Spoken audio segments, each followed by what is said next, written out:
Hey guys, Rakefet Abergel here, acting my age. If you're new to the channel, be sure to hit subscribe and come back every Wednesday for a new video. This week, I'm sitting down with actress, writer, director, Rakefet Abergel. You may have seen her in a past episode sitting down with Shawn Christian. Well, in this interview, we're going to talk about her journey as an actress and her journey into self-creation. She also has an award-winning short film called Jackson Love.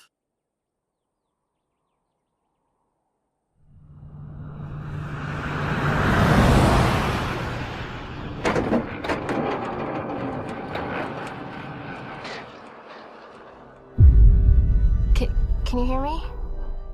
This is, Adam's friend. We had a huge fight last night, and he, left me.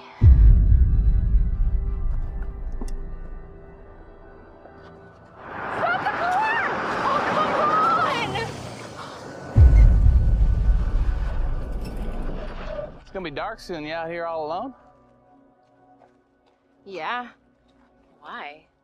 No reason. Just seems dangerous or whatever. What's wrong with that? I just want to find that moment to connect, soul to soul.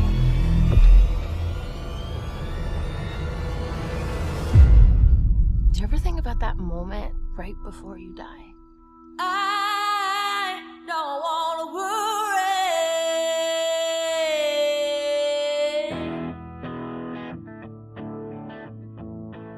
So, you're actually from Los Angeles. I am. That's really weird. Native. I know. You have such like an East Coast vibe to you, though. People say that to me all the time, and casting directors always tell me, like, you'd work more in New York or whatever, but I cannot do a New York accent to save my life. So if they wanted me to be like Long Island, I'd be like LA, Long Island. Come on, you can throw down a Long Island. Long Island? I had Long to do it in Island. an Adam Sandler movie once, but it was under pressure, and it was a comedy, so I think I got away with it being really bad. Like, I sounded like an old Jewish grandmother. Not without your veil, you're not. Where's that bad boy? Oh, I think I left it upstairs. Oh, don't worry. I'll get it. Sis. So being out here in Los Angeles, are any of your family members in the industry? Nobody's in the industry. Nobody was in the industry, and nobody is except for me. So that was kind of hard, because it was like, I knew a lot of people whose parents or friends were in the industry growing up, and I wanted to be, like, a part of that, but we didn't know anybody, so I kind of had to just figure it out. And so I used to, like, scour papers for auditions, like, when I was, like, 8, and, like, call places and make appointments, and my mom would be like, Mom, we have to be at an audition at 3 o'clock, and she's like, with who? Like, where? How did you get this audition? And I'm like, I called, and they told me to come at 3 o'clock. Wow. Yeah, so she told me to stop making appointments for her. She said, when you can drive yourself, do whatever you want. Wow. Do you find that you're as ambitious now as you were when you were 8? You know, I feel like I might have been more ambitious then than I am now. I mean, I'm pretty ambitious still. I'm a pretty ambitious person. But I think I had a lot more faith back then than I do now. I'm a little more beaten down by the reality of the business. You were fearless as a kid. I was. That's the thing we all try to, like, reconnect with, right? Yeah. As we get older. So today's quote is, whether you think you can or whether you think you can't, you're right. Correct. That's from Henry Ford. Yes. Yes. Why is that a quote that you, It's actually a quote that my mom says to me all the time, and it's funny because Henry Ford, I think, was a pretty big anti-Semite from what I remember. And my mom is, like, super Jewish and very against anti-Semitism, but anyway, she loves using this quote. But it's a good quote, because the idea is that, like, you can do or be whatever you want to be. And if you tell yourself, I'm shit, then guess what? You're shit. Yeah. And if you tell yourself you're better than that, then guess what? You're better than that. And if you tell yourself you can do it, you can do it. If you tell yourself you can't do it, you're not going to do it. You're always going to believe yourself. So I think it's a quote that, like, I don't know, reminds me that I have to think about how I'm talking to myself. Yeah. Because how you talk to yourself becomes your actions, and your actions become your life. All right, so let's talk about your journey into self-creation. Well, I was having some not trouble, I don't know, I wasn't auditioning as much, and I wasn't getting in for the roles that I really wanted. and roles that I thought I could play, and I was doing a lot of comedy, and I had done stand-up, and anyway. So I decided to write a film that ended up being called Jackson Love, and a short, and it was like a role that I could play that was different than all of what I usually play, and something that I would never get cast in. And I had no idea what I was doing, and I literally just kind of just put one foot in front of the other and just kind of worked my way through the process.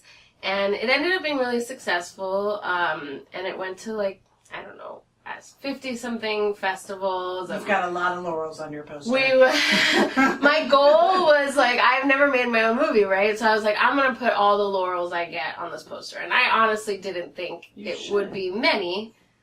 But I submitted to a lot of festivals because I was worried we wouldn't get into any festivals. And so I, like, kind of over-submitted, and we ended up getting into a lot more than I thought we would. We ended up not getting into many as well. So I decided to do another short horror so that I could, like, hang out with the same people, basically. What is this new project you're talking about called? So this one is called Boo. Close the circle. God, grant me the serenity to accept the things I cannot change. Lately, The courage to change the things I can. I've just been having trouble And the wisdom to know the difference. controlling myself. Keep coming back. It works if you work it. My husband just totally doesn't get it. He's not like Add us. the wisdom to know the difference. I'm at a loss. Coming back.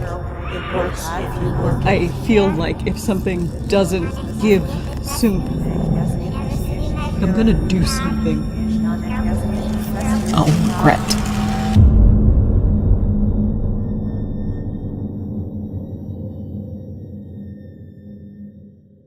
It is another horror short. Jackson Love was an accidental horror. Okay. I didn't intend for it to be a horror. Horror fans liked it. It kind of became a horror, and I'm super happy because I met some of the best people in the world through that network of people. Where does that title come from? Is it Boo like you're my boo, or is it Boo like Boo? Maybe it's both. Oh. It is kind of both. It is kind of both. I'll just say that. I wanted it to be, I wanted a big scary ending, and I just thought any scary ending that ends with boo is funny, so I kind of liked that. But also it has something to do with, like, the story itself or whatever. But it's about addiction and love, and it's definitely got, like, societal messages in there or whatever. I don't know. I can't make anything just, like, fluffy. Yeah. What are you doing besides creating your own work, which is amazing? That takes up a lot of time, but what do you do to keep yourself motivated? I think my motivation is that, like, I truly believe that I can be successful, that I will be successful, because I've just never believed that I wouldn't be. Do you know what I mean? Like, even in bad times and even in slow times and even before I even had a credit to my name, I believed that this is what I was supposed to do.